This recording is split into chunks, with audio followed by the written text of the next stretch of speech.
Түркістан облысы Ордабасы ауданы Нұран Самайұлы атындағы жалпы орта мектебінің 1-б сынып оқушысы Әбдіқайым Шұғыла Абай атамыздың күз өлеңі. Сұр бұлт түсті суық қаптайды аспан, күз бұлт дымқыл тұман жерді басқан.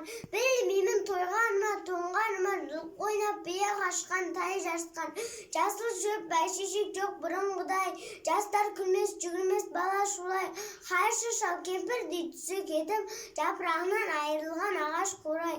Біреу малына сапсиды сал бейін, сал біраңқы тартыпты жыртық киім. Енесін ертіп шуда жібін, жас қарына жытылған жамайды үйін. Қас тырнақ қатарларын қайса бермейін, астында ақ шомшы ол бір керуен. Қай ауылда көрсен де жабыраңқы, күлкі ойын көрінбейді сейіл сөрбен.